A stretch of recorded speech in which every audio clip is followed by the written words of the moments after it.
Masuk. Iya, masuk. Iya, udah.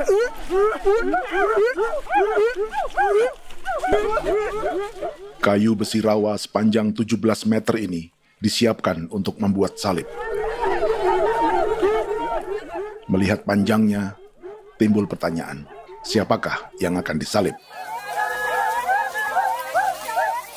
Siapapun itu, pasti sesuatu yang lebih besar dari mereka. Tapi Frankie Woro, Casimilus Awe, dan warga suku Auyu di Papua Selatan ini tak akan melukai siapapun. Mereka memakai salib ini sebagai tanda perlawanan.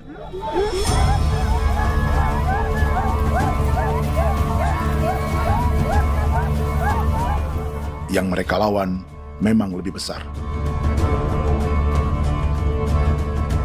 yaitu pemerintah Republik Indonesia. Pemerintah sedang mengincar 2,5 juta hektar hutan orang Papua untuk proyek tanaman industri pangan dan energi.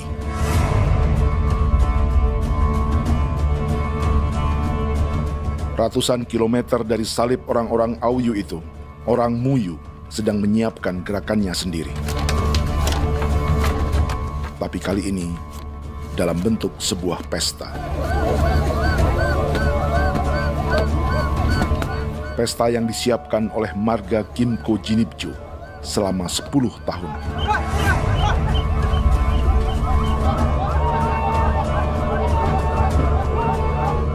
Sosok di marga ini adalah Willem Kimco, orang asli Papua yang tak punya kartu identitas kewarganegaraan manapun.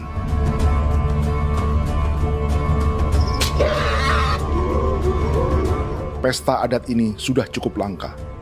Tak hanya di Papua, bahkan di kawasan Pasifik dan peradaban Melanesia. Awalnya bayarnya kalau pernah. Internet aja kok dia kelem dipnuka, kok dia kelem dipnuka. Dan jitana ya kati kok belum barang dipo. Kok memang ambilnya kok kuning. Ada gagasan dan gerakan sosial di balik pesta orang-orang Muyu ini. Sama dengan gerakan salib merah yang dimulai orang-orang Auyu. Salib ini akan menjadi yang terbesar dari 1.800 salib merah yang telah ditancapkan berbagai suku di Papua Selatan dalam 10 tahun terakhir. Ribuan salib merah yang dipadukan dengan palang adat adalah tanda larangan yang menyatukan unsur-unsur adat dan agama. Kami percaya bahwa kalau memang kami sudah tidak mampu untuk menyelesaikan persoalan ini, dalam hal ini perusahaan tidak bisa masuk, berarti kami minta bantuan kepada nenek moyang dan Tuhan. Atribut perang orang Auyu ini diukir atau dilukis, digambar di batang salib ini dengan tujuan bahwa kami larang dengan sangat keras. Jadi apabila siapapun, baik dari antara kita sendiri yang melanggar batas ataupun pihak lain yang mau mengganggu keselamatan hak tanah adat kami, maka kami siap untuk melakukan ancaman perang.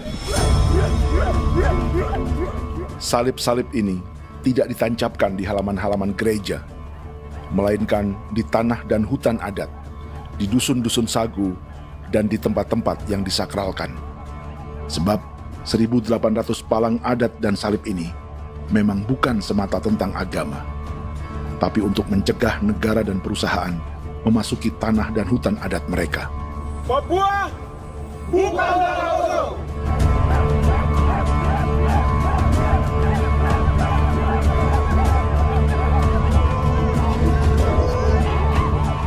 Di zaman TikTok ini, kami ingin menceritakan semua ini lewat film yang pendek.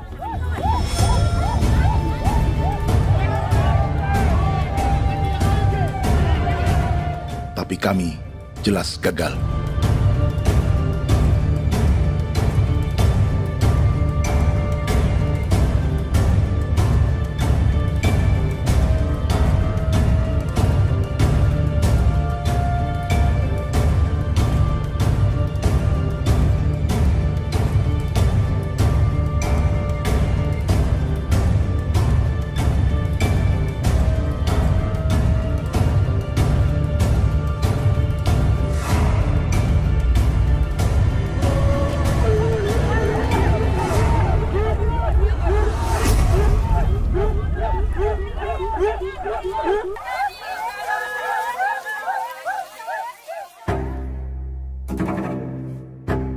Di planet ini, ada 5 pemilik hutan hujan tropis terluas yang tersisa. Kongo di Afrika, Brazil, Peru, Bolivia, dan Indonesia.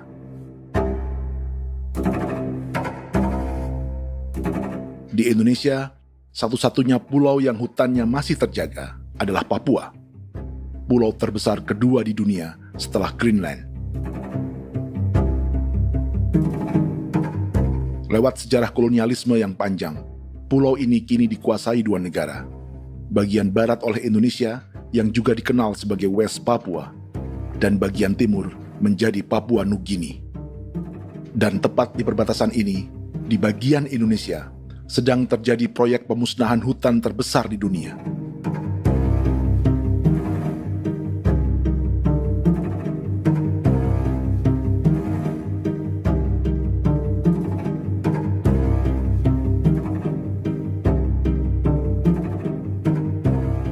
Pemerintah Indonesia sedang membuka lebih dari 2,5 juta hektar hutan untuk sawit, tebu, padi, dan peternakan. Ini disebut proyek strategis nasional untuk lumbung pangan dan energi yang jadi ambisi 3 presiden. Bagian terbesar direncanakan untuk mencetak sawah seluas 1,3 juta hektar. Lalu bagian lain akan ditanami tebu seluas 560.000 hektar untuk gula dan bioetanol. Setiap liter bensin di Indonesia akan dicampur bioetanol 10% atau E10. Ada 10 perusahaan di proyek ini, dan semuanya dimiliki oleh 1 keluarga saja. Berikutnya, ada areal sawit seluas 400.000 hektar untuk biodiesel. Targetnya mencampur 50% solar dengan minyak sawit atau B50. Dan terakhir, pemerintah akan membuka peternakan seluas 380.000 hektar. Jadi, apa yang salah dengan proyek pangan dan energi ini? 5 orang Papua dalam film ini akan menjawabnya.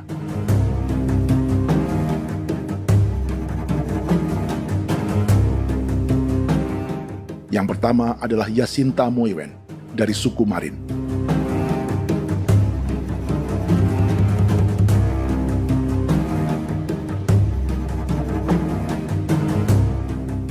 Yasinta dan warga di distrik Ilwayap di Merauke sudah menjadi korban. Hutan dan rawa sebagai sumber pangan dan ekonominya telah dihancurkan. Jalan sepanjang 135 km sedang dibuat, dan di kiri kanannya akan dicetak 1 juta hektar sawah. Mereka sulit menolak atau melawan. Salib sudah digeser, masih datang lagi dengan senjata mereka nih. Karena proyek ini juga dijaga tentara. Macam-macam senjatanya.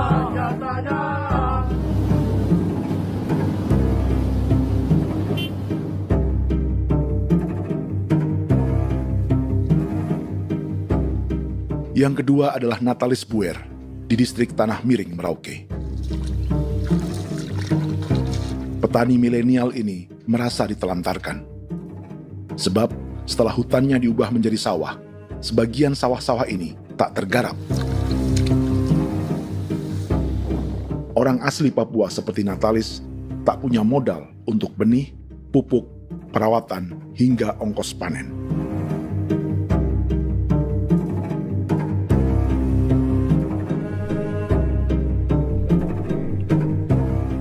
Orang ketiga adalah Vincent Kuipalo dari suku Yenan di distrik Jagebob, Merauke.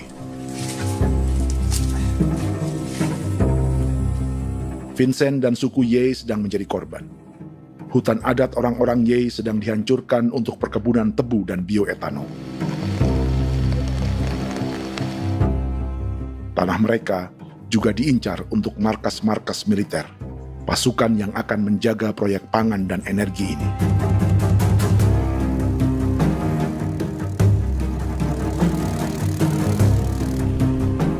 Yang keempat adalah Frankie Woro dari suku Auyu di distrik Fofi, Kabupaten Bovendigul. Hutan dan tanah mereka terancam perluasan perkebunan sawit untuk campuran biodiesel atau B50. Orang-orang dari suku Auyu ini adalah calon korban. Merekalah salah satu pelopor gerakan Palang Adat dan Salib Merah. Meski kadang berseberangan dengan gereja yang mereka anggap lebih mendukung pemerintah dan perusahaan. Mereka bahkan sedang merencanakan gerakan yang lebih besar, dengan salib yang lebih besar. Tanah milik Somu Sobisiba itu bahwa tanah ini diciptakan oleh Tuhan dan memberikan warisan kepada kami. Kami ini hanya hak jaga.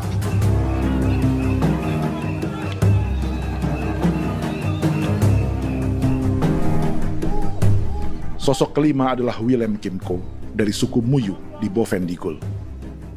Tokoh adat dari Muyu ini hidup di garis belakang proyek negara, sehingga belum menjadi korban. Tapi mereka sedang bersiap menghadapi segala kemungkinan. Tinggal di belantara dan perbatasan membuat sebagian mereka tak punya status kewarganegaraan. Tapi mereka telah hidup jauh sebelum ada Indonesia atau Papua Nugini.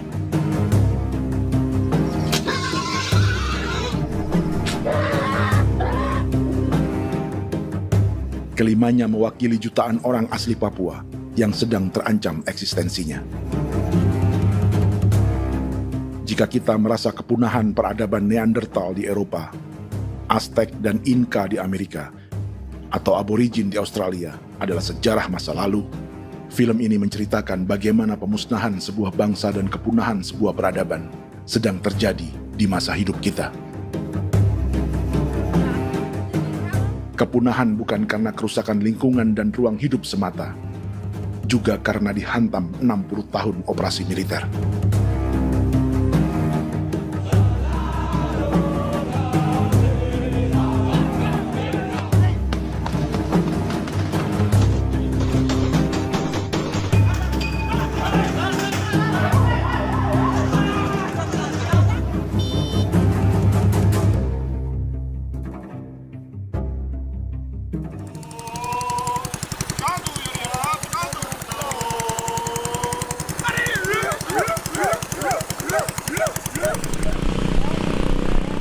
Frankie Woro dan orang-orang Auyu sedang berburu. Tapi lokasi perburuan mereka mulai dikuasai perusahaan perkebunan sawit.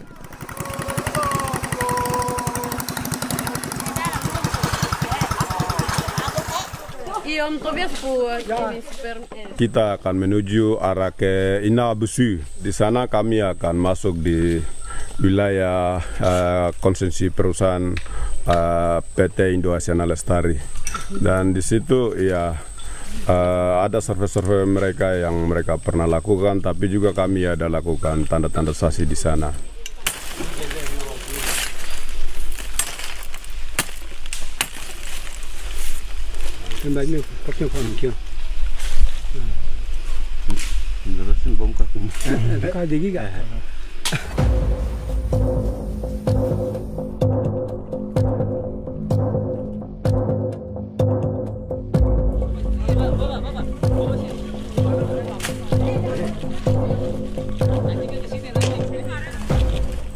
Dapat dengan yang induknya, tapi karena induknya dia lari dan terlambat kerja, akhirnya yang bisa kita dapat dia punya anak ini saja. Ini kalau pakai bahan kayak hasil.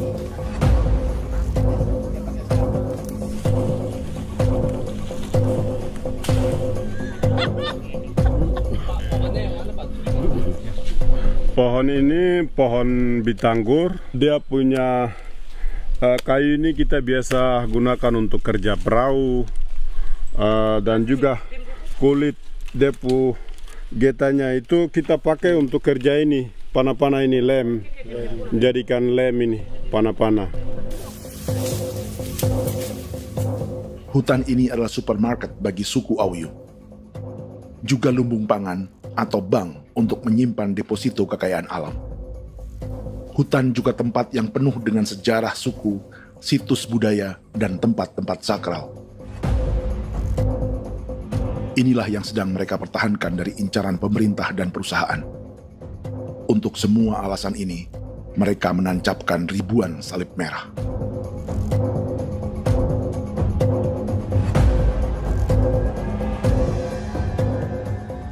Tapi dari kampung, warga suku Auyu memberi kabar pada Frankie tentang intimidasi oleh aparat negara agar mereka melepas tanah ke perusahaan sawit dan berhenti memasang palang adat dan salib merah. Ada beberapa titik yang saya sudah siap, tetapi di sini emergensi dari saya, terutama di Kampung Sokangon, PT Damai Timber. Dia mengganggu saya dengan menggunakan kekerasan maupun pihak hukum. Dan kemarin saya ada pernyataan penolakan secara resmi, tapi masih tetap dengan menggunakan pihak hukum untuk masuk, untuk harus dituntut saya untuk harus diterima perusahaan itu. Kita di situ ada 15 marga, tetapi 15 marga juga tidak setuju. Marga-marga siapa yang terima dan marga-marga mana saja yang menolak. Nanti kita lihat dari pertimbangan itu, dan di situ dan kita undang mereka untuk bicara dengan kami. Sebagai sosok yang aktif dalam gerakan, warga Auyu terus memberi informasi lapangan kepada Frankie yang tak selalu berada di kampungnya. Izin pernyataan yang mereka paksa saya untuk tanda tangan itu, tapi sementara saya tidak tanda tangan. Data semua ada di tangan saya. Ya. Baik, kalau gitu itu lebih bagus karena tanda tangan itu yang berbahaya. Iya. Tanda tangan itu yang lebih berbahaya karena sekarang ini modern dan canggih, dan itu yang mereka biasa pakai untuk tipu muslihat. Mereka biasa pakai itu di tanda tangan itu. Betul. Dari Bambisa juga di Sofia dia masuk untuk memaksakan kami marga untuk harus menerima perusahaan itu. Tapi kemarin kami sudah menolak. Babinsa nama bosku. Babinsa di sini nama bosku. Itu yang sekarang strategi militer yang sekarang mereka pakai. Jadi yang penting masyarakat itu yang benar-benar mau menolak siap dukung ketua marga siapa yang nanti tampil. Ini adalah peta konsesi sawit untuk biodiesel dalam proyek strategis nasional. Dan di distrik Fofi inilah, orang-orang Auyu hidup dari sungai dan hutan. Tapi Frankie di Bovendigul masih lebih beruntung. Setidaknya dibandingkan Yasinta Moyen di Merauke yang sudah kehilangan hutan dan rawanya.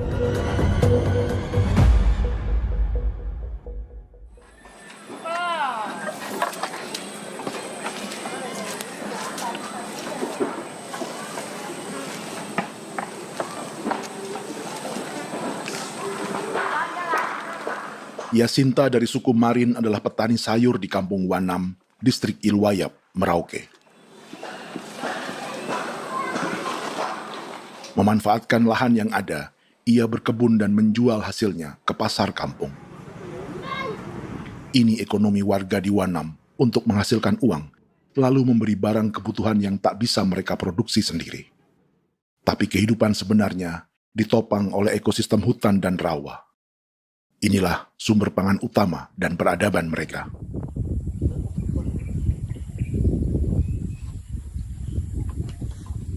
Namun ketenangan ini diusik ketika tiba-tiba pada Mei 2024, di Pelabuhan Wanam datang ratusan alat berat untuk proyek pangan dan energi pemerintah.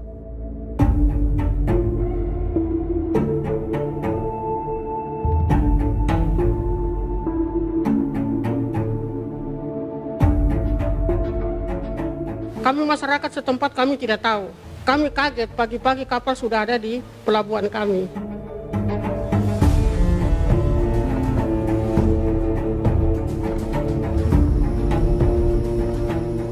Yasinta Moywen atau Enrika Gebze dan warga lainnya tak pernah diajak bicara atau dimintai pendapat. Seakan-akan Papua adalah tanah kosong. Kita suka kaget yang dong bawa turun alat berat dong bawa turun, kita kaget masyarakat. Dorang subongkar itu kayu-kayu.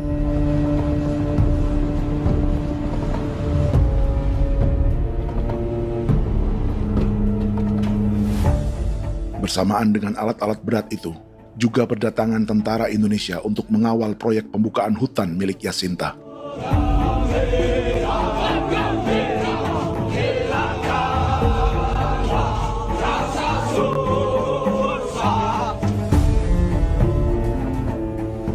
Ribu alat berat didatangkan dari Cina ke Papua oleh perusahaan bernama John Lin Group sebagai kontraktor pemerintah. Ini disebut sebagai pesanan eskavator terbesar di dunia dengan nilai 4 triliun rupiah. Misinya membuka hutan dan rawa milik orang Marin, salah satunya untuk membangun jalan sepanjang 135 km. Sementara di kiri kanannya akan dicetak sawah yang ditargetkan seluas 1,3 juta hektar. Jalan berupa garis lurus ini bukan rute tradisional ekonomi masyarakat. Jalan ini akan menghubungkan kawasan perkebunan sawit dan tebu di sebelah timur, juga untuk mobilisasi pasukan militer. John Lin Group adalah perusahaan yang dimiliki Andi Samsudin Arsyad atau yang dikenal dengan Haji Isam. Sebagian orang mengenalnya sebagai pengusaha yang hobi balapan mobil.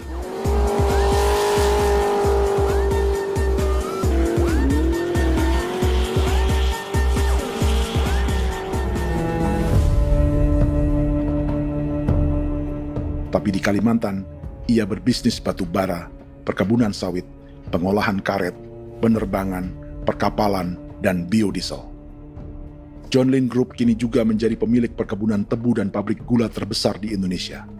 Sayapnya melebar dari Kalimantan hingga ke Bombana, Sulawesi Tenggara. Perkebunan tebu, pabrik gula, dan industri bioetanol inilah yang juga sedang dikembangkan di Papua. Foto ini adalah momen ketika Isam bersama kerabatnya, Menteri Pertanian Amran Sulaiman dan Menteri Pertahanan Syafri Samsudin meluncurkan program biodiesel atau B50 di Kalimantan Selatan. B50 artinya setiap 1 liter solar, 50%-nya akan dicampur minyak sawit. Perusahaannya, PT John Lin Agroraya, menjadi salah satu pemainnya.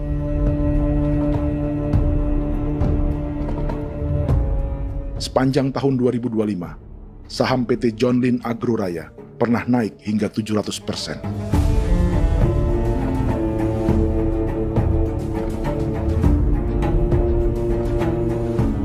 Perusahaan sawitnya yang lain, PT Pradiksi Gunatama, sahamnya bahkan pernah naik 4.000% hanya dalam 1 tahun. Dari harga saham ini saja, nilai kekayaan keluarga Isam diperkirakan mencapai 100 triliun rupiah lebih, menjadikannya salah satu keluarga terkaya di Indonesia dan salah satu pemain penting industri bioenergi. Dan di Papua Selatan inilah sebagian sawit-sawit untuk mendukung program B50 akan ditanam. Inilah tanah orang-orang Wambon, Muyu, Marin, Yei, atau Auyu seperti Frankie Ward.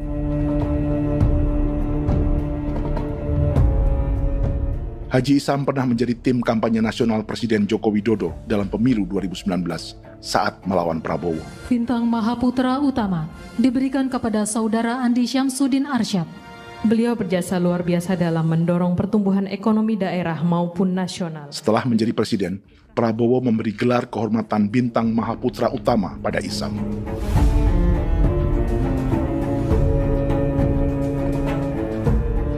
Sejumlah menteri Prabowo, juga kerabat dan orang-orang yang pernah bekerja di perusahaan Isam.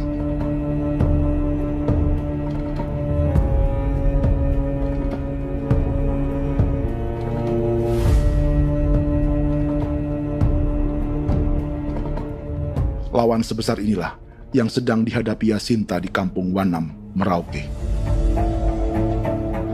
Atau petani perempuan lain seperti Enrika Gebze. Jadi alam kita ini sudah rusak. Jadi kita itu biasa jalan dari sini tuh harus pasang jerat di situ, harus cari makan di situ lagi. Itu tempat-tempat itu pasang-pasang jerat, tempat babi rusak. Sekarang sudah tidak ada lagi.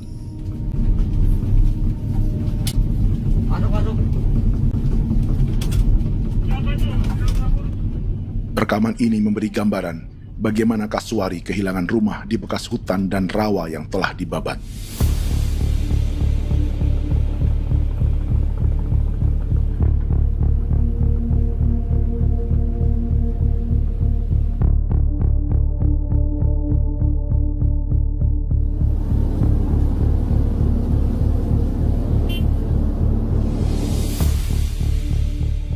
Keterlibatan tentara dalam proyek pangan dan energi di Papua memakai dalih bahwa ancaman terhadap negara kini tak hanya perang secara militer,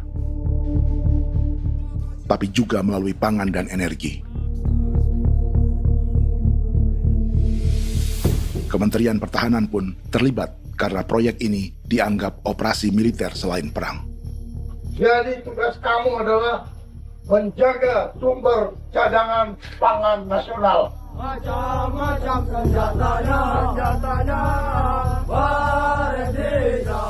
Proyek ini menambah panjang alasan mempertahankan kehadiran tentara di Papua dalam 60 tahun terakhir.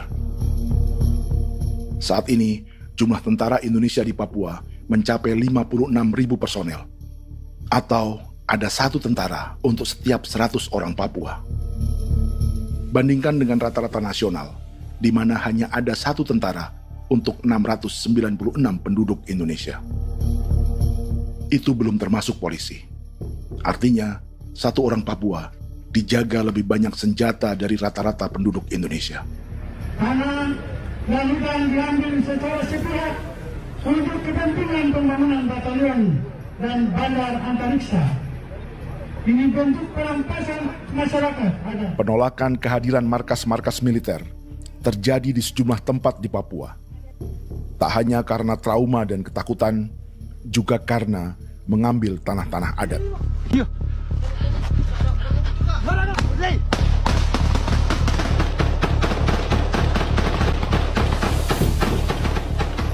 Salah satu alasan mengapa militer terus ditambah di Papua, karena masih ada perlawanan dari Organisasi Papua Merdeka atau OPM selama 50 tahun terakhir.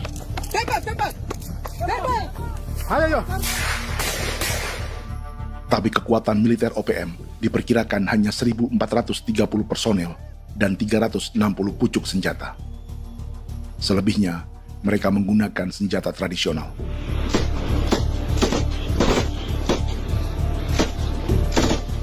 Dengan demikian, kekuatan tentara dan polisi di Papua 58 kali lebih besar dari gerilyawan Organisasi Papua Merdeka.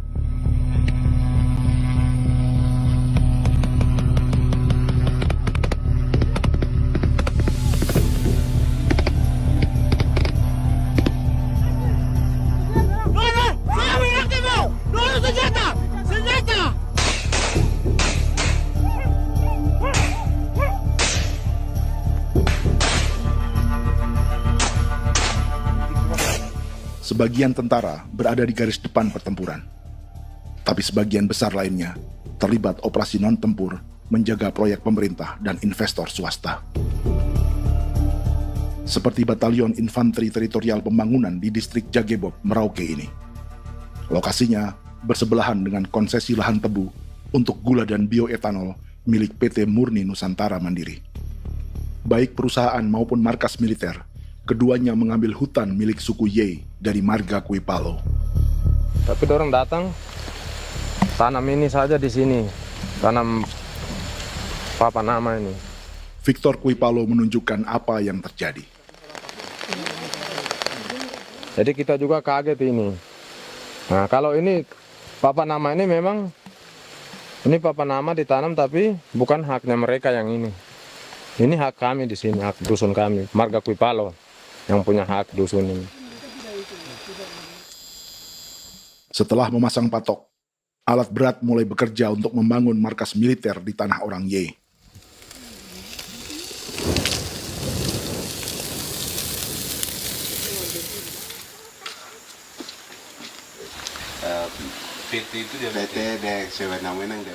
Kehadiran markas militer mengkhawatirkan warga yang pernah mengalami trauma. Takut kenapa? Kalau macam yang awal macam sekarang bu kampung hidup ini kan aman. Terus kenapa harus didirikan korem di sini? Bukankah dengan adanya Korem semakin aman ada tentara di sini? Kalau untuk kampung kayaknya tidak bisa aman kalau ada tentara, paling masyarakat dipukul itu ini. Kalau kampung hidup begini malah saya sejahtera dan saya punya masyarakat.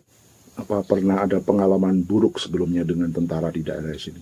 Ada yang cerita waktu pos-pos di sini tuh di 13, 12 itu zaman katanya Patimura. Memang kasihan. Malah kita punya orang ini yang dianiaya betul, dipukul. Disuruh kerja bakti tidak mau atau lama mencari, namanya kita pangkur sagu itu butuh waktu 1 minggu. Kalau lama begitu ya paling diseret dapat pukul itu. Operasi militer Indonesia di Papua dimulai tahun 1962 lewat Operasi Trikora. Tapi perlawanan bersenjata pertama di Papua baru dilakukan tahun 1965 di Manokwari. Nanti tanggal 1 Mei jam 12.30 pemerintahan di Irian Barat mutlak akan jatuh di tangan.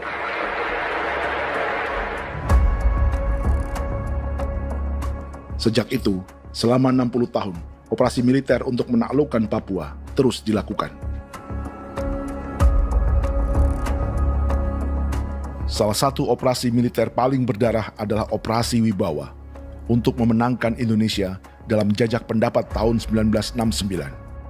643 orang tewas di Paniai. Lalu disusul 4.146 korban tewas antara tahun 1977 hingga 1978.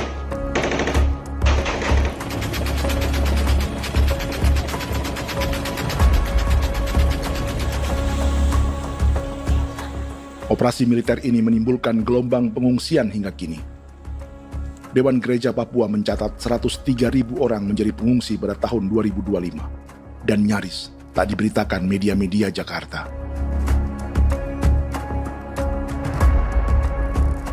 Jumlah pengungsi terbesar tercatat di Nduga yang mencapai 20.000 jiwa. Banyak di antaranya yang sedang hamil, seperti Jubiana, salah satu pengungsi Nduga. O tagarik mesti kagi be muguruk berselari di namen wane gosel bigari me egirik menene an nimbo misle bok selar nene wam dak yak lek prak de oi kore bangal no so dak lo yo nandam yanet ndang no yat de nanen di ko nerwa membri wal marwa egirik menene wa tri ngel no semana o ngal siya kaya ber kumbik nyak masala ore na me wo gosuluk ri namen wani go semane kuman nak wani wani ndemo go ndak misri namen bre go go nak no semane ne be minit waru ra kana bi nindige war be mino pragit de laina bulan Maret April yana mana kantan barang na lire na bam ne Jubiana lalu menamai anaknya Pengungsi Kogoya. Selain Jubiana, juga ada Emma dari Maibrat yang melahirkan di hutan. Sampai di kampung gini, katanya bilang ada tentara yang bangun jembatan. Nah, capek itu juga pun masih tahan. Kembali lagi ke hutan lagi. Itu sampai sejatuh di tengah jalan. Orang sampai terbanting di kayu semuanya. Berasa sakit begitu. Melengkapnya tuh Domika Serli, pengungsi Wako. Masyarakat sipil dari Kampung Aitrem sementara mengungsi karena kampungnya sementara dikuasai oleh TNI Polri. Seratusan ribu pengungsi di Papua saat ini jauh melampaui jumlah yang mengungsi ke Papua Nugini tahun 1984, yaitu 10.000 orang karena menghindari operasi militer.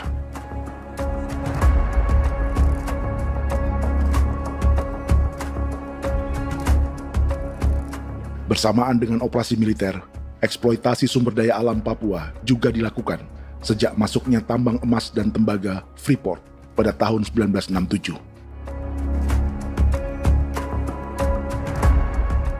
Disusul perkebunan sawit awal tahun 1980-an. Lalu ada perburuan buaya untuk diambil kulitnya. Sebelumnya, ada eksploitasi gas alam di Teluk Bintuni, pencarian besar-besaran kayu gaharu, atau pembukaan hutan tanaman industri. Ini belum termasuk perburuan dan perdagangan ikan arwana di selatan Papua, penebangan kayu merbau dari hutan-hutan Jayapura, emas di Blok Wabu Intan Jaya, bahkan nikel di pulau-pulau kecil Raja Ampat. Dan kini, dalam skala yang belum pernah terjadi dalam sejarah, Papua dipaksa mencetak sawah, tebu untuk bioetanol, dan sawit untuk biodiesel.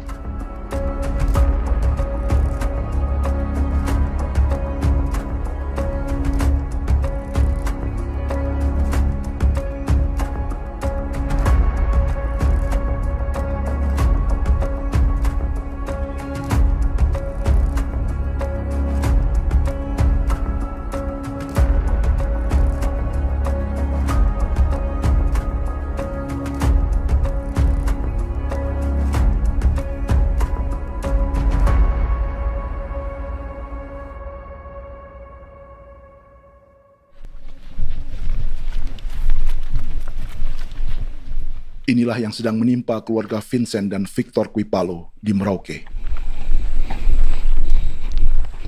Hutan mereka diambil untuk markas militer dan industri perkebunan, PT Murni Nusantara Mandiri. 1 dari 10 perusahaan yang diberi konsesi untuk menanam tebu dan memproduksi gula serta bioetanol seluas 52.000 hektar.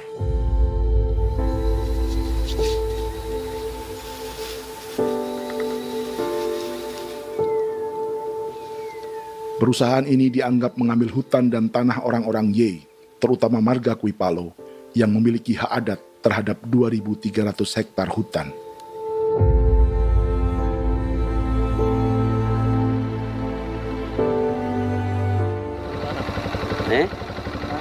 Tentara? Tentara. Oh iya, tentara.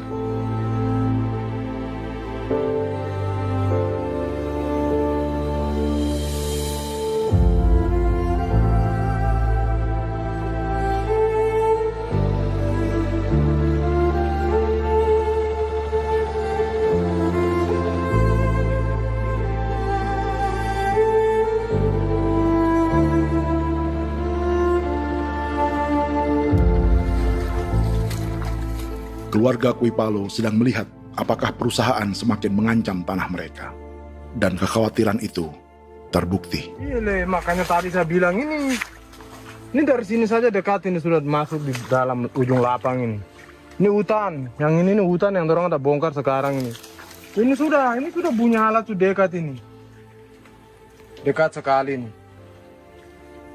Ini sini. Nacau, kelapa itu yang jalan lama, jalan setapak ini. Dari udara, terlihat alat-alat berat semakin mendekati tanah orang-orang Ye, marga Kuipalo.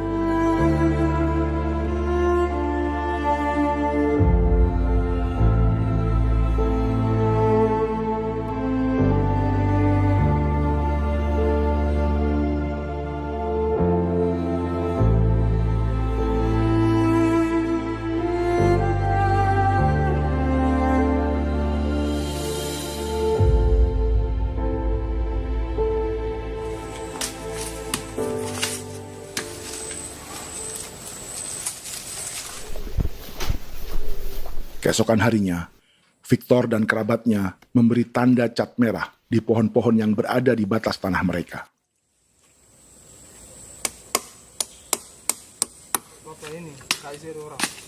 Tapi tanda peringatan adat ini tak diindahkan perusahaan.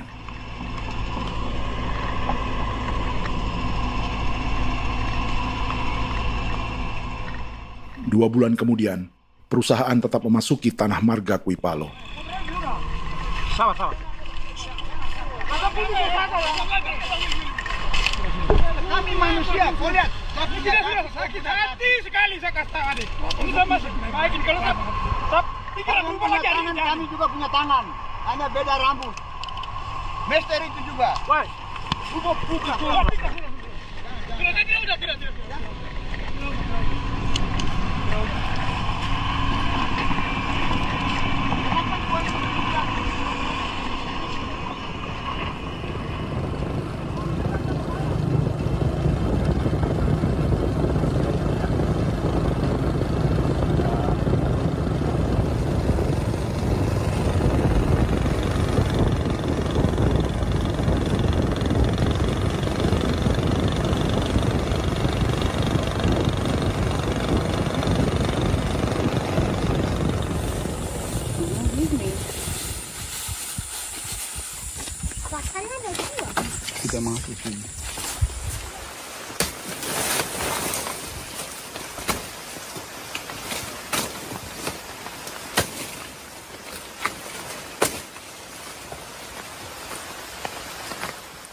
Jadi ya untuk itu seperti saya katakan tadi, apakah lebih baik kita tidak usah ada kah atau bagaimana, kita pisahkan, pisahkah dari negara ini kah? Jangankan tuh, saya kemarin bicara sama Daniel, datang sama saya dengan persoalan Kodam ini. Saya bilang Pak Daniel, kalau lebih baik saya ngungsi ke Papua Nugini. Dia bilang, aduh Bapak jangan begitu. Ya memang, kalau tidak bisa menghargai kami, lebih baik pilihan yang itu yang saya memilih. Lebih baik saya pindah dari sini. Saya mengungsi ke Papua Nugini, di negara tetangga. Masih di laut. Apa? Oh, ini. Sampai saya bilang sama Kapolsek, Pak Agustus ini, 17 Agustus saya tidak kasih naik bendera merah putih. Saya bendera ada, nanti saya taruh di meja. Bendera saya ada. Karena saya punya pikiran percuma kita ini merasa bahwa kita hidup di bawah naungan merah putih. Ternyata merah putih tidak lindungi kami. Tidak anggap kami sebagai kami rakyatnya. Dia lambang negara. Dan kami menghargai lambang negara itu. Ternyata lambang negara ini, kita bernaung di bawah lambang negara ini, kita tidak dilindungi. Hak kita tidak dihargai.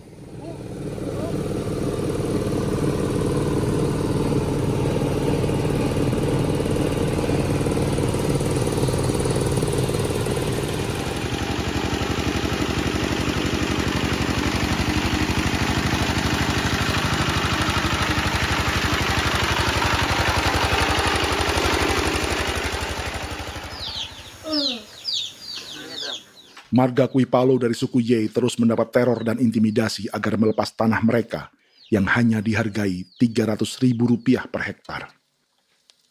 Tapi mereka tidak berjualan tanah. Makanya mama itu tidak suka untuk lepas tanah. Untuk apa? Baru di dalam hutan itu ada obat-obat tradisi. Itu sudah Kalau macam ada sayur juga, kita ambil sayur yang dia tumbuh sendiri. Jadi kita ini mau kemana, kalau itu sudah digusur, ya habis. Kita ini jadi penonton. Jangan sampai kita ini duduk minta di jalan. Jadi kita tidak mau seperti itu. Makanya tanah itu kita tidak melepas. Tapi mungkin orang lain tuh dia senang saja. Lebih baik saya pegang uang merah dulu. Saya bisa beli-beli itu ini. Nanti datang uang sudah habis, gembel, mau cari kemana lagi, hutan sudah habis, mau makan ikan di mana, kali sudah hancur. Seperti Yasinta di Wanam, suara dan gerakan kaum perempuan Papua sangat nyaring dan tak bisa diabaikan. Saya sebagai perempuan tolak untuk perusahaan masuk di sini. Karena kalau saya terima, anak-anak saya mau dikemanakan, mau tinggal di mana. Apapun yang terjadi saya tetap tolak. Demi tanah ini, saya akan berjuang. Demi saya punya anak-anak. Yang katanya mengutamakan anak Papua, nyatanya yang kerja kebanyakan ya orang-orang Jawa. Dan sendiri orang Jawa, tapi bukan mau bicara yang tidak-tidak. Memang kenyataannya seperti orang-orang Papua itu diterbelakangkan, kurang diutamakan, gitu.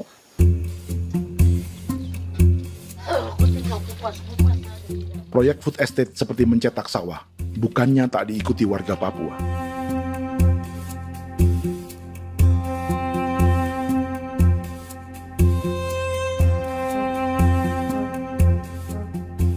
Salah satunya Natalis Buer di distrik Tanah Miring, Merauke.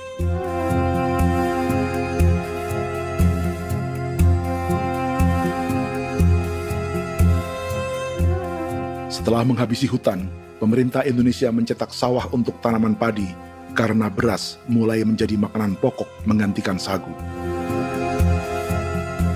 Sebagian besar penggarapnya adalah warga transmigran yang datang sejak era 1980-an.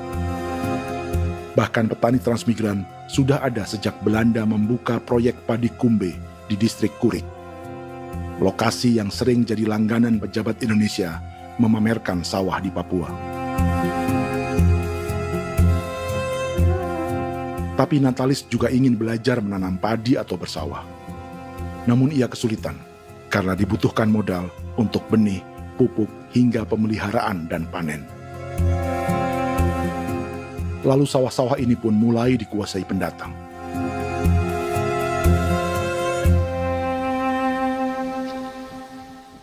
Tapi sejauh ini di kampung kami ini yang saya lihat memang ada kelompok kami punya di sini yang sudah tergabung dalam Gapoktan, kemudian masuk dalam optimalisasi lahan. Tapi menurut saya anak asli yang punya lahan di sini. Mereka tidak punya. Pemerintah dalam hal ini adalah Kementerian Pertanian bersama-sama Kementerian Pertahanan yang dalam hal ini pada garis di bawahnya adalah TNI Angkatan Darat, memberikan support yang maksimal kepada masyarakat khususnya di Merauke dalam rangka. Saya kemarin habis 9 juta. 9 juta ya? Iya, 9 juta karena dia sudah tidak dipakai toh. Ya. Dia sudah... Perempuan Papua seperti Filomina juga mau bertani. Pemerintah memberi bantuan Rp900.000 per hektar lewat program optimalisasi lahan atau OPLAH.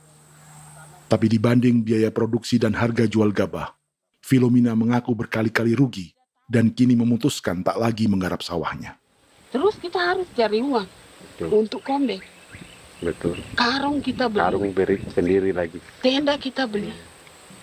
Ini dari yang offline ini don tidak siapkan. Tidak ada. Tidak ada ya, jadi mama don sendiri. Itu yang saya udah bilang, 900.000. Itu modal untuk Kerja sawah ini. Mulai dari kerja sampai nanti panen. Panen. Wih, ngeri sekali. Iya, lucu toh? Tidak dapat itu. Betul, Mam.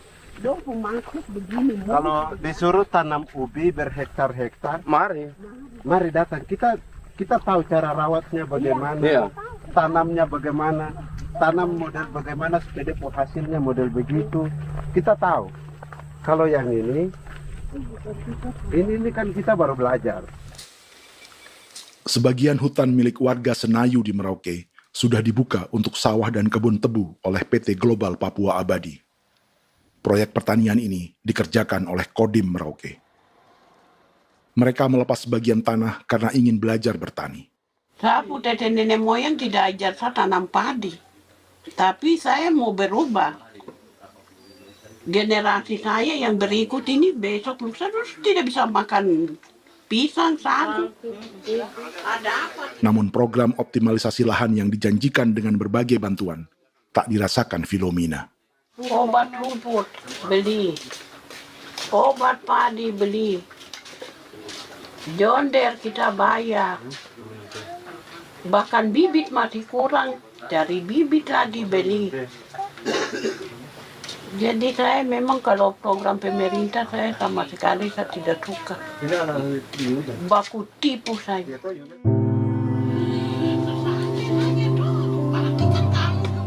Mereka merasa ditinggalkan sendiri, jatuh bangun belajar bertani padi.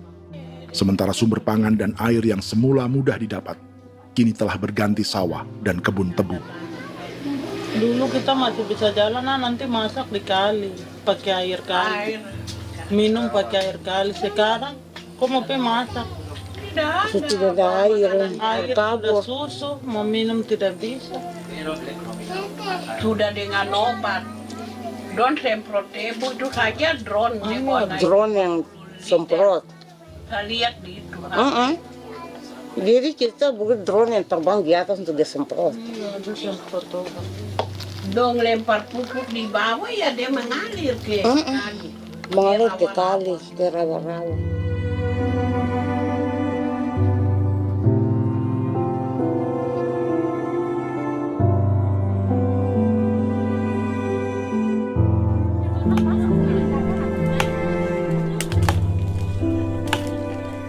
Seperti pertanian sawah bagi orang Bali atau Toraja, bagi orang Auyu dan suku-suku lainnya di Papua Selatan, sagu juga bukan semata tentang pangan.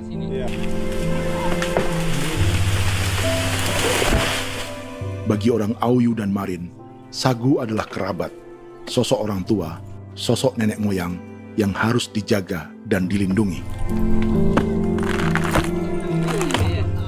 Lagi bikin apa mama ini mama? Pakai toko itu sagu.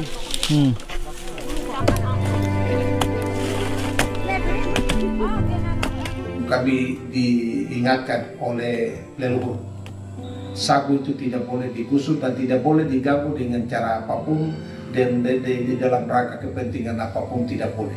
Kamu harus bela, bahkan sampai nyawa pun harus menjadi taruhan demi membela keselamatan penggerakkan sagu di atas tanah ini.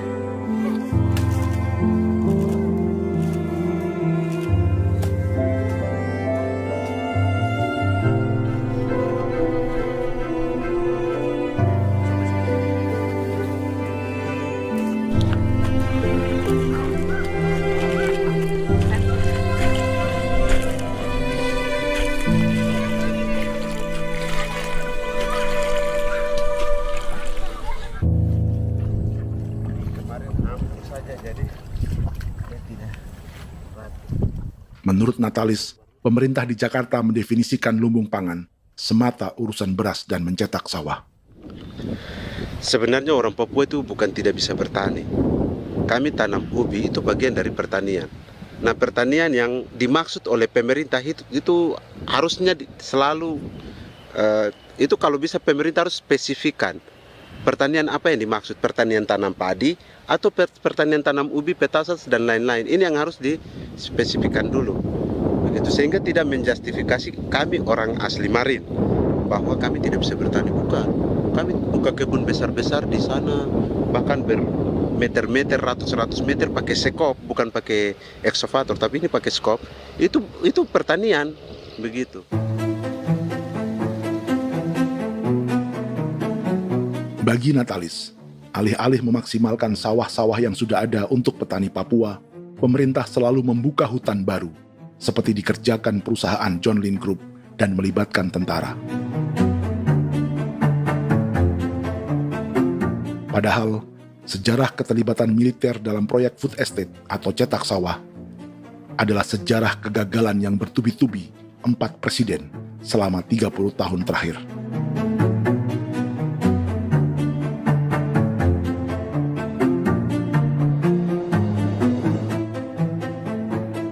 Papua bukan yang pertama menjadi proyek lumbung pangan yang melibatkan tentara. Kalimantan telah menjadi korban 30 tahun sebelumnya.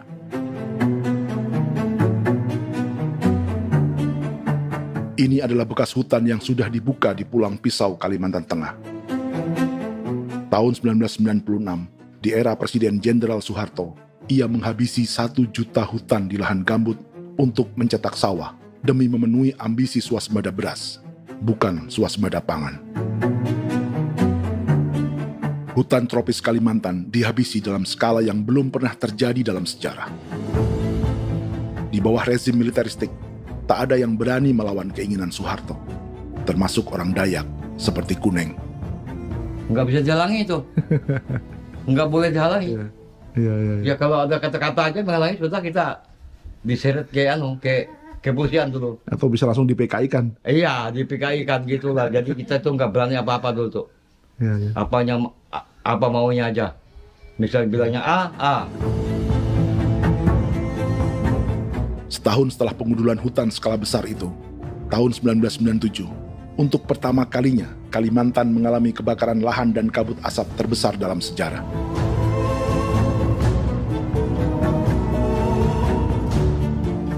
Sebagai ilustrasi, ini kondisi kabut asap tahun 2015.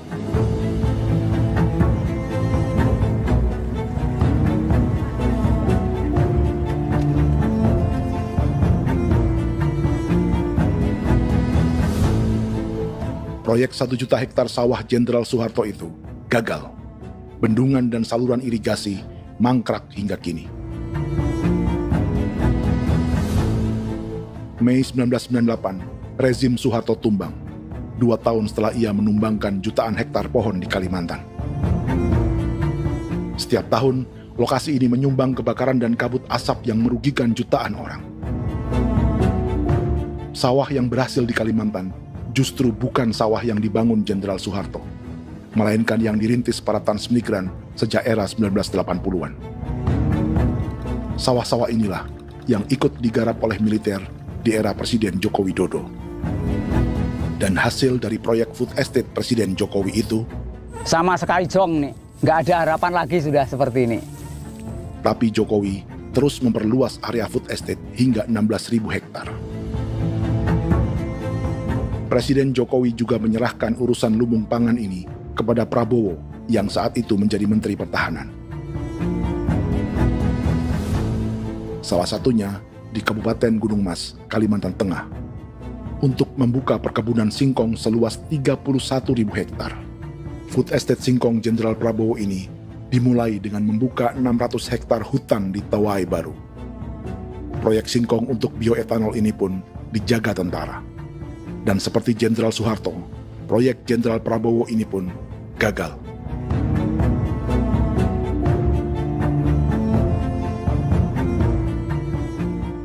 Dengan reputasi ini, Joko Widodo dan Prabowo justru sedang membuka 2,5 juta hektar di Papua.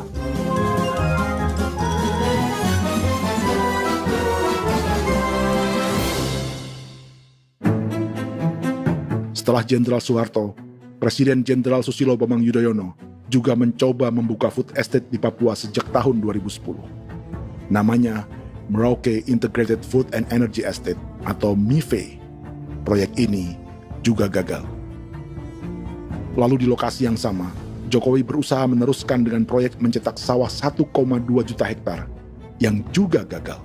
Sekarang yang paling siap adalah 1,2 hektar. Yang 1,2 juta hektar. Dan kini, Prabowo yang pernah gagal dengan 600 hektar singkong di Kalimantan justru akan mengulangi di Papua dengan skala 2,5 juta hektar. Di daerah Papua pun harus ditanam kelapa sawit supaya bisa menghasilkan juga BBM dari kelapa sawit. Dalam setiap proyek pangan dan energi di Papua, yang lebih menonjol bukan tanaman pangannya, melainkan untuk energi atau bahan bakarnya. Sawit untuk biodiesel dan tebu untuk industri bioetanol. Ada 10 perusahaan yang diberi konsesi hingga 0,5 juta hektar untuk tebu. Dan 10 perusahaan itu dimiliki oleh satu keluarga saja.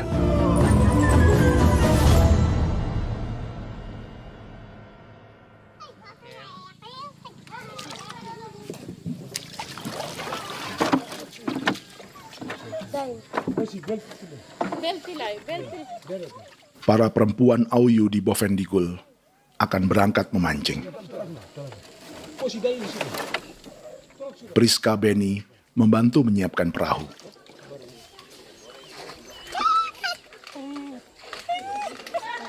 Mereka akan mengumpulkan bahan pangan di hutan untuk persiapan acara penancapan salib merah berikutnya.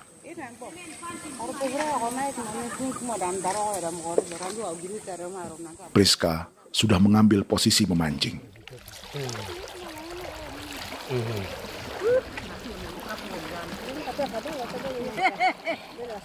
1.800 salib merah telah dipasang di wilayah adat berbagai suku di Papua Selatan untuk menghalau perusahaan sawit dan tebu.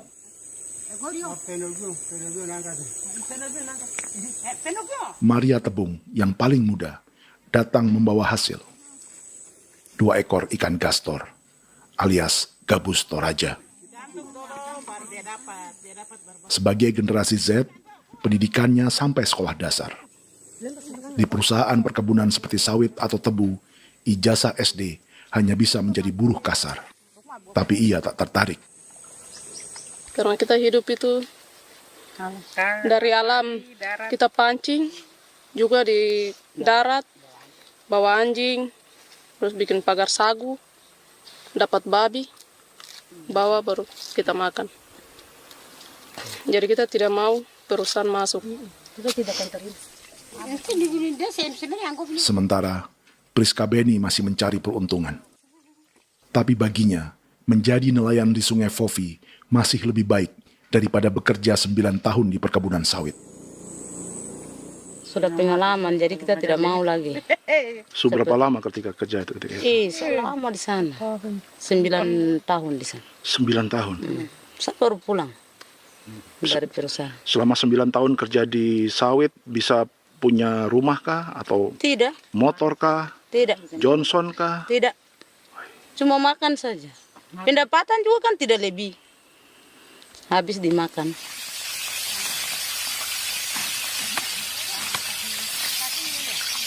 Satu minggu libur berapa hari? Tidak libur. Minggu tetap kerja? Tetap kerja. Tidak bisa ke gereja? Hari Minggu kerja. Hari Minggu juga kerja. Dia tidak mengenal agama perusahaan itu. Di grup perusahaan sawit Korindo, Priska digaji 2 juta rupiah per bulan dan tinggal di mes karyawan. Tapi gaji itu dipotong bahan makanan atau BAMA rata-rata 1 juta rupiah setiap bulan. Korindo adalah grup perusahaan yang salah satu usahanya adalah hutan tanaman industri dan sawit di Bovendigul dan Merauke. Di Papua, mereka memakai bendera PT Tunas Sarwa Ema. Perusahaan ini pernah memberi bantuan pada Keuskupan Agung Merauke. Keuskupan Merauke belakangan mengeluarkan pernyataan mendukung proyek strategis nasional di Papua. Umat Katolik yang memprotes sikap gereja tersebut ditangkap polisi. Jadi selama 9 tahun tidak bisa nabung? Tidak. Makan saja. Makan saja. Makan saja. Menabung bagaimana keperluan banyak. Tidak sampai. Habis di anak-anak uang sekolah.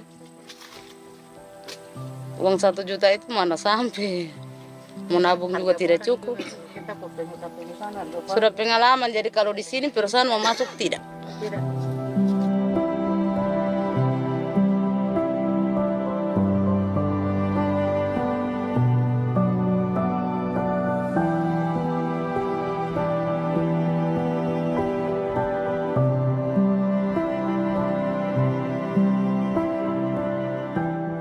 Dan menu makan siang seperti ini agaknya sulit bagi buruh sawit atau tebu yang digaji 2 juta rupiah per bulan.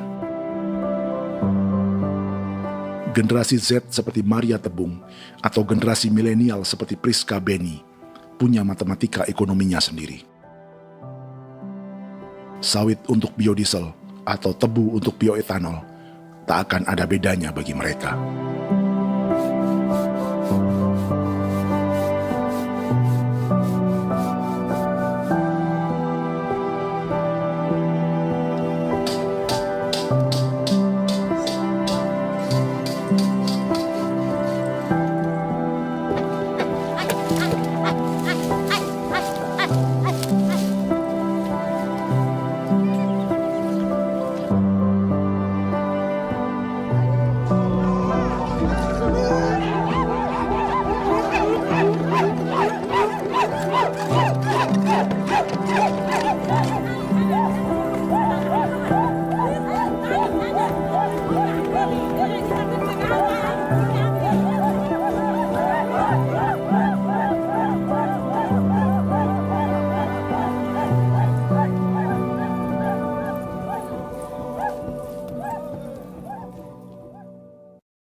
Perkebunan tebu 1,5 juta hektar di Merauke adalah ide 3 presiden untuk menggenjot penggunaan bioenergi sebagai campuran bahan bakar fosil. Selain swasembada pangan, swasembada energi di daerah Papua pun harus ditanam kelapa sawit supaya bisa menghasilkan juga BBM dari kelapa sawit. Juga tebu menghasilkan etanol.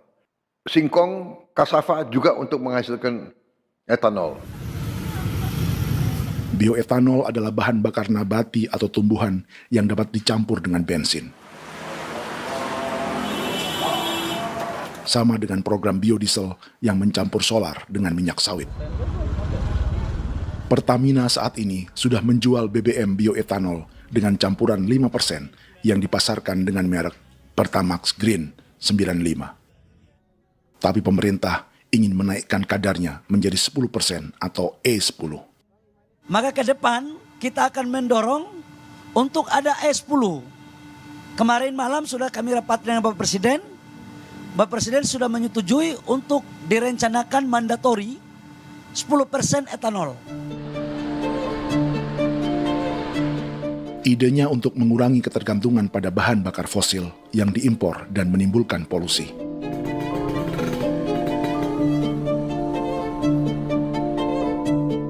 Tapi bioetanol bukannya tak mengorbankan lingkungan, hutan, rawa, dan manusia.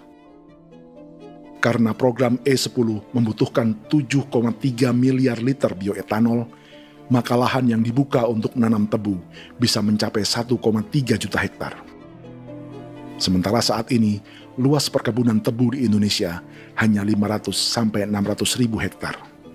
Artinya, butuh lahan baru hingga 800 ribu hektar untuk menanam tebu. Dan 500 ribu hektar diantaranya sedang dibuka di Papua. Hutan yang tadinya untuk menumbuhkan pangan, berubah jadi tanaman untuk bahan bakar di jalanan. Kecepatan pulihnya hutan beradu dengan jumlah dan kecepatan kendaraan di jalanan.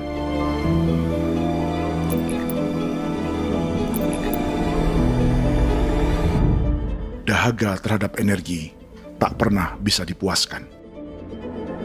Setelah minyak sawit untuk biodiesel, dunia kini merambah singkong, jagung, dan tebu untuk bioetanol. Benua Amerika, Eropa, sebagian Afrika, hingga separuh Asia kini mulai memakai bioetanol sebagai campuran bahan bakar.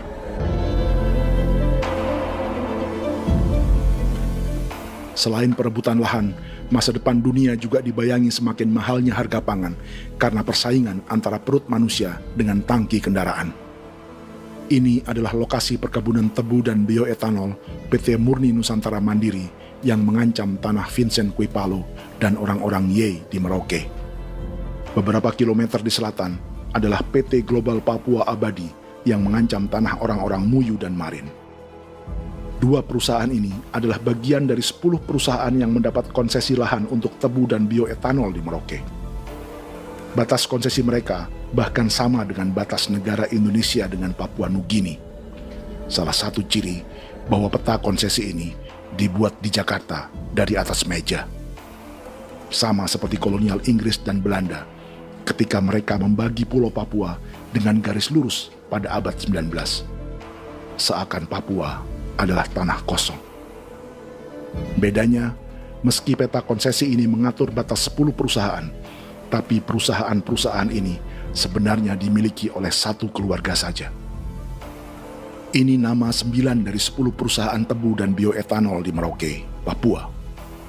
99% saham mereka dimiliki sebuah perusahaan bernama PT Merauke Nusantara Manis.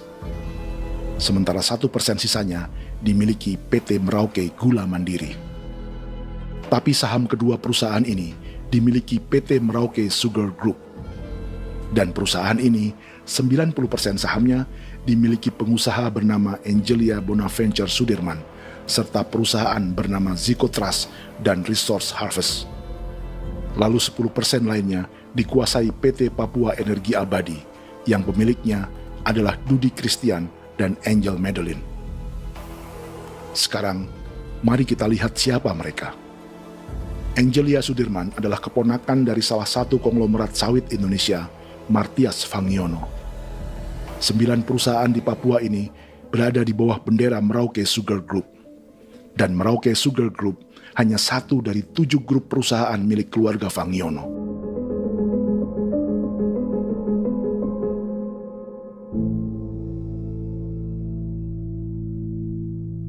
Ini Martias Fangiono. Seperti Haji Isam, Martias selama ini dikenal sebagai pengusaha sawit yang kini merambah bisnis tebu dan bioetanol. Ini momen saat penanaman perdana tebu di Merauke bersama Presiden Joko Widodo Juli 2024. Di sini juga ada anak Martias Fangiono, yaitu Wirastuti Fangiono. Wirastuti adalah salah satu yang menonjol dari keluarga Fangiono. Tahun 2025, Forbes mencatatnya sebagai konglomerat termuda dengan kekayaan 23 triliun rupiah yang mengendalikan 2 grup usaha, FAP Agri dan Surya Dumai Industri. Keduanya adalah perusahaan sawit dan biodiesel. Anak dan bapak ini adalah investor utama bagi Jokowi dan Prabowo untuk proyek tebu dan bioetanol di Papua. Sementara yang ini adalah Martua Sitorus, pemilik raksasa agribisnis dunia, Wilmar International, yang juga memegang konsesi sawit di Papua lewat berbagai perusahaan. Tapi Martua kini memakai bendera baru, yaitu KPN Corporation atau Karunia Prima Nastari. KPN inilah yang memiliki kelindan bisnis dengan keluarga Fangiono untuk proyek tebu Merauke. Apalagi grup Wilmar yang didirikannya juga pemain gula utama di Australia. Tahun 2010, Wilmar membeli 100% saham perusahaan gula terbesar Australia, Sucrogin. Akuisisi senilai 1,5 miliar dolar Amerika ini langsung menjadikan Wilmar pemain tebu terbesar kelima dunia. Sebagian bibit tebu yang ditanam di Merauke adalah varietas yang dikembangkan Lembaga Riset Gula Australia atau Sugar Research Australia. Sugar Research Australia lalu menjalin kontrak pengembangan bibit dengan PT Global Papua Abadi milik Fangiono. Tapi masalahnya, Sugar Research Australia adalah badan publik yang tugasnya memajukan petani tebu dan sebagian dananya berasal dari pajak warga Australia. Itu artinya, warga Australia membiayai pengembangan bibit tebu untuk investor dan pemerintah Indonesia.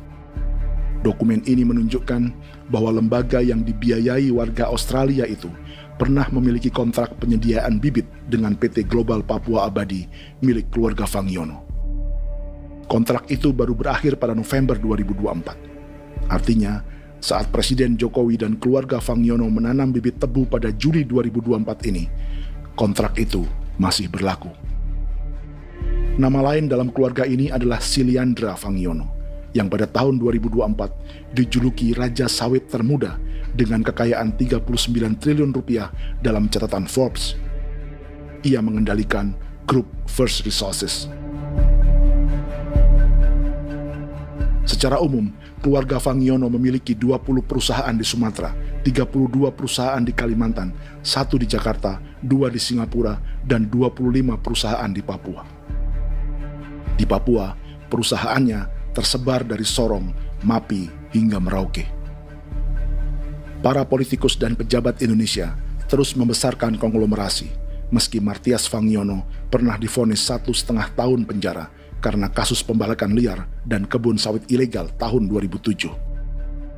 Sementara tahun 2022, Wilmar terlibat kasus korupsi ekspor minyak sawit dan divonis mengembalikan kerugian negara 11,8 triliun rupiah. Tumpukan uang ini disebut sebagai pembayaran dari grup Wilmar yang diterima secara simbolis oleh Presiden Prabowo pada Juni 2025 lalu. Tapi peran raksasa biodiesel dan bioetanol dunia ini belum akan surut di Indonesia.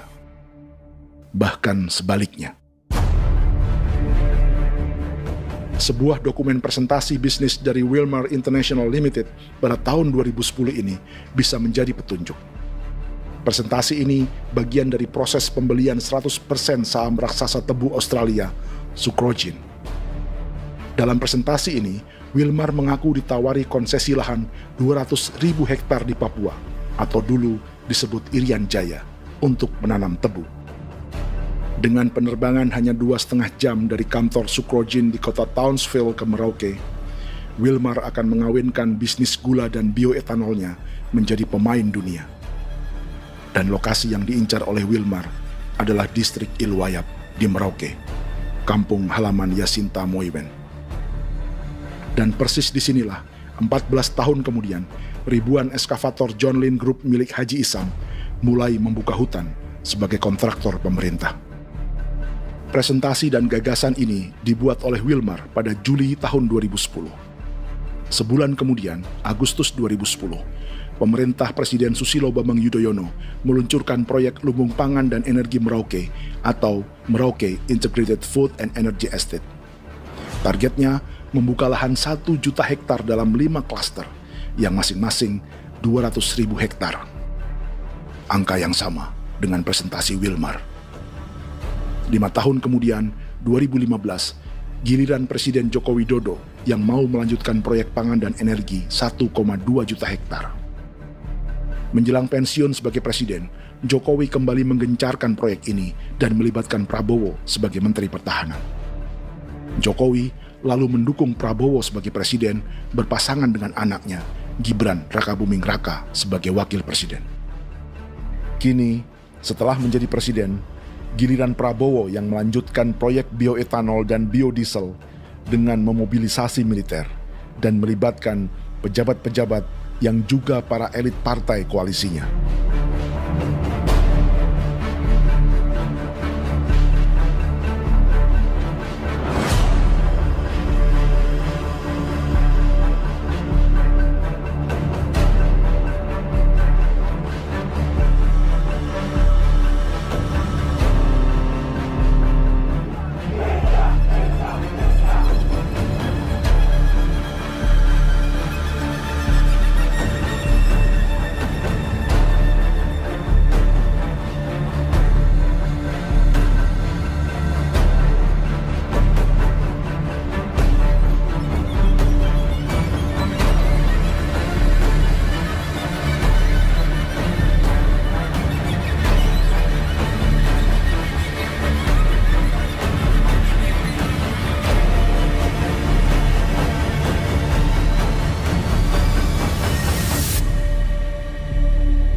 ...300 tahun lalu, hutan-hutan di Pulau Jawa dalam waktu singkat berubah menjadi perkebunan tebu di bawah rezim kolonial Belanda. Orang Jawa menjadi buruh dan petaninya dipaksa menanam tebu. Dari kolonialisme dan politik tanam paksa itu, Belanda memperkaya negara dan para investornya. Tak puas membuka hutan untuk perkebunan di Jawa dan Sumatera, kolonial Belanda menanam tebu hingga di Suriname dan mengerahkan ribuan orang Jawa sebagai buruh pada tahun 1890. Inggris yang sudah menguasai negara seluas India dan Papua Nugini pun masih menanam tebu jauh di tengah Samudra Pasifik, di tanah orang-orang Fiji. Lalu memindahkan puluhan ribu orang India menjadi buruh di sana. 200 tahun sebelumnya, ratusan ribu orang Afrika bahkan diperbudak untuk bekerja di perkebunan-perkebunan tebu Spanyol dari selatan Eropa hingga Karibia, Kuba, atau Jamaika. Jika dulu tebu menjadi gula atau emas putih, kini cerita kolonialisme tebu berlanjut di Papua untuk bahan bakar nabati atau bioetanol. Dan seperti semua cerita tentang kolonialisme, akan ada yang berpesta dan ada yang membayar. Dalam setiap cerita pesta kolonialisme, baik di Jawa, Karibia, atau di Papua, selalu melibatkan para elit lokal, dari pejabat, perwira, hingga agamawan. Tapi dalam setiap kolonialisme, juga selalu ada cerita tentang mereka yang mempertahankan diri dan melawan.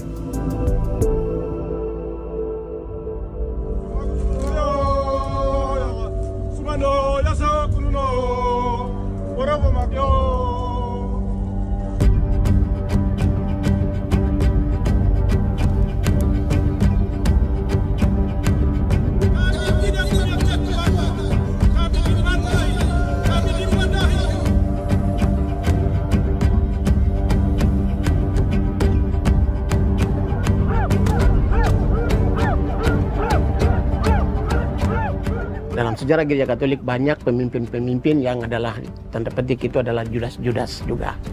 Jadi itu sudah pasti karena itu adalah manusia.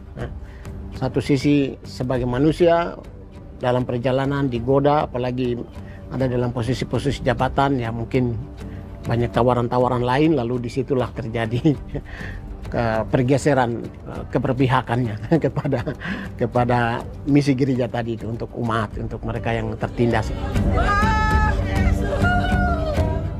Orang kirim eksavator, orang kirim tentara, orang kirim polisi. Pukul kami bukan pencuri, kami tidak pernah mencuri orang barang. Kami tidak pernah menangis ke orang lain.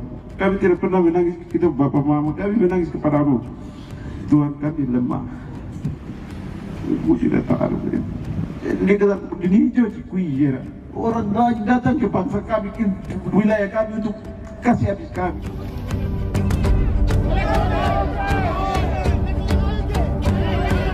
Ya Hakimam Dehi, Ya Hakimam Dehi, Bono Ya Hadikul Dehi, Bono Ya Hadikul Dehi. Kita buat sasi seperti begini untuk menolak perusahaan apapun yang masuk di tanah kami. Kalau kita kasih, kita bikin rusak sekarang, kita punya generasi berikutnya mau dapat kemana? Jadi kita nyatakan sikap di sore hari ini, kami tolak. Apa yang dilakukan pemerintah untuk PSN adalah kejahatan. Pemerintah bagian dari kejahatan, aktor perusak dan pembunuh terhadap negara, terhadap alam, hutan, terhadap manusia. Jadi negara jadi aktor pembunuh. Jadi Pilatusnya siapa? Negara, pemerintah Jakarta ini. Tanah Wiu bukan kosong. Masyarakat tanah kami masyarakat. Perusahaan tolak. Biar asal.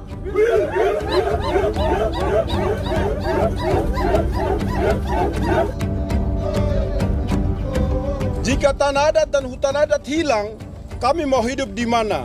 Maka di sini saya mau bilang, negara jangan tipu-tipu kami lagi.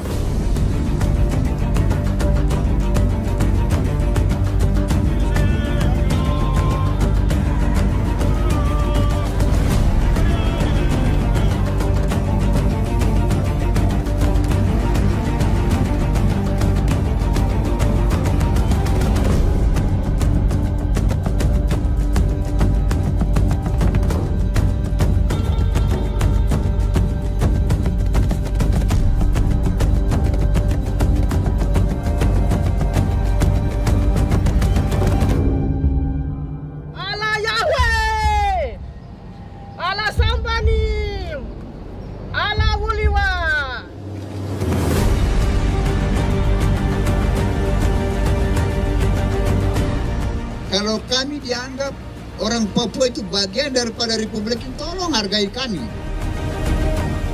Dengan adanya PSN, PT John Lindrop yang sudah menerobos tanah kami dan hutan kami, merusak alam kami. Itu yang kami datang ke Jakarta jauh-jauh dari Papua. Kami mau bersuara kepada Bapak Presiden Prabowo Subianto, di mana keadilan untuk masyarakat Papua. Tolong lihat masyarakat Papua yang sudah mati. Kami bersepakat menyatakan, 1. Gereja-gereja di Indonesia mendukung masyarakat adat yang menolak proyek strategis nasional di tanah Papua. 2. Gereja-gereja di Indonesia menolak militerisme dan otoritarianisme di Indonesia.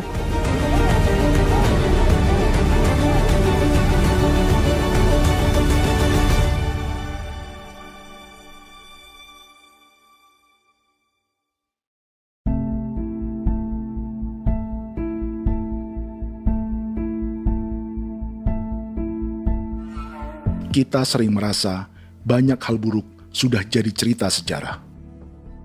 Dan kita sekarang hidup lebih baik, lebih beradab, atau mustahil melakukan kejahatan seperti di masa lalu. Kita tidak lagi menghukum mati orang dengan memenggal kepalanya. Kita menembaknya atau menyuntik racun agar tertidur dan mati. Tapi ada hal-hal yang tak berubah. Salah satu pembantaian yang kuat di ingatan kita adalah kejahatan Nazi atau genosida di Rwanda. Padahal pembantaian juga sedang terjadi di masa kita, seperti di Gaza, Palestina. Penghancuran sebuah peradaban seperti Indian di Amerika atau aborigin di Australia juga kita anggap masa lalu. Sekarang kita merasa lebih baik dan lebih toleran.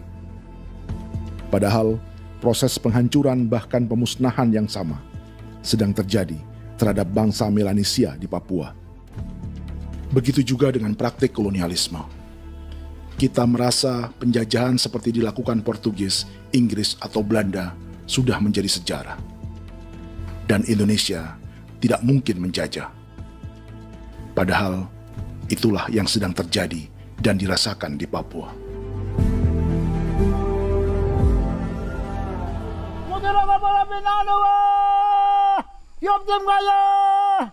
Kautem kaya, upaka kaya, anak kalian mana namanya? Jalannya sejarah ini disadari Willem Kimco di pedalaman Bovendigol, Papua. Hidup terpencil dan tak tersentuh urusan negara bukan berarti selalu aman.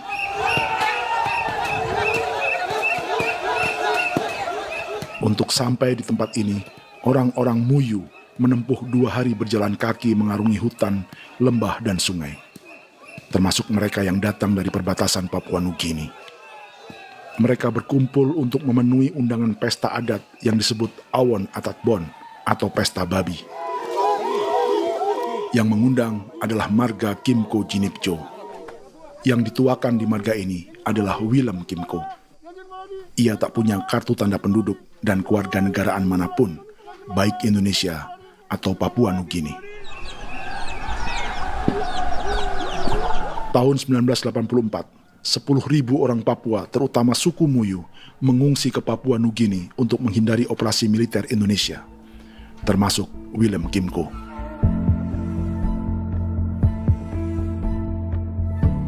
Apa yang membuat pesta adat ini istimewa? Apa bedanya dengan acara serupa yang dihadiri pejabat, tokoh agama, LSM, atau yang direkam oleh kru televisi dan konten kreator? 13, 14, 15, 18. Pertama, untuk membuat pesta babi, orang Muyu perlu persiapan selama 10 tahun. Sebab, babi-babi yang akan jadi bagian dari pesta ini tak boleh dibeli, alias harus dipelihara sendiri.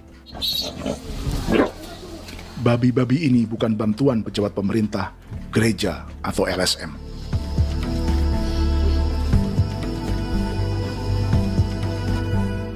Yang kedua, babi-babi ini tidak dipelihara di kandang. Jadi punya nama babi ini kah? Harimau. Harimau? Harimau. Dia kulit dengan ini bulu di harimau, macam harimau begitu yang kasih nama harimau. Setelah diberi nama, mereka dilepas liarkan di hutan sejak kecil. 10 tahun kemudian, jika tiba saatnya pesta, para pemburu akan mencari mereka di dalam 479 hektar hutan milik marga Kimco. Suku atau marga lain tak akan mencurinya di hutan, karena mereka sudah punya babi dan wilayah masing-masing. Itu artinya mereka harus tetap menjaga dan mempertahankan hutannya agar babi-babi bisa hidup. Demikian juga dengan lahan pangan mereka, yang menumbuhkan sagu, keladi, atau aneka sayuran.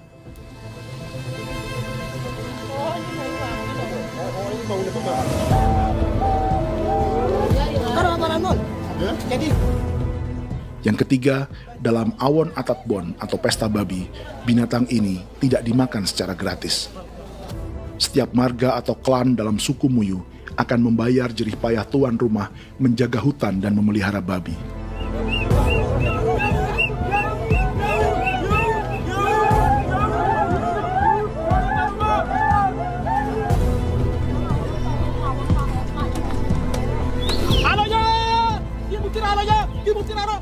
Ini seperti arisan untuk menjaga budaya dan lingkungan. Bagian dari budaya dan ekonomi timbal balik yang ditandai dengan siklus memberi dan menerima.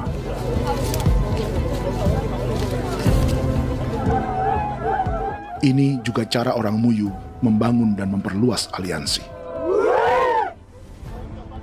Awon bet begul bet, ulan yau kando bet, asat bet anani, asat bet jenek liga anani, oh ando amten anani, menini tu ni jaga, kepo kemo ko di mana, kepo kemo mayat ni, kep tetek ko mayang ko, kep kanin bet bini ke iftore ben, ni ben ni tu ni kadek me, oke, kepo nanti ko tu kemo, kepo kep pasar ko tu orang ni,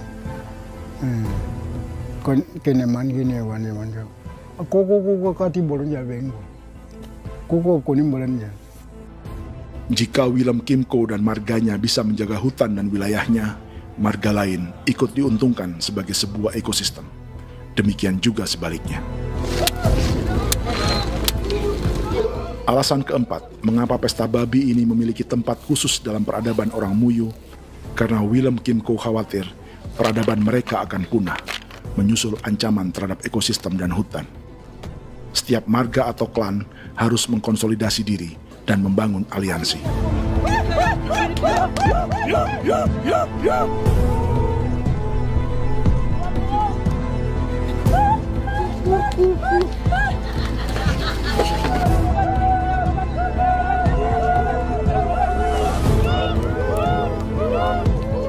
Kekhawatiran Willem dan orang-orang Muyu tak berlebihan. Ruang hidup mereka bersinggungan dengan proyek bioetanol dan biodiesel pemerintah Indonesia.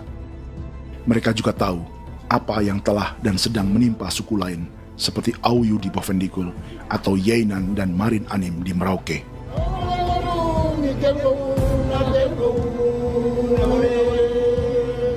Jika suku-suku lain menggunakan palang adat dan salib merah sebagai gerakan perlawanan, orang-orang Muyu memakai pesta babi untuk mempersiapkan diri dan konsolidasi.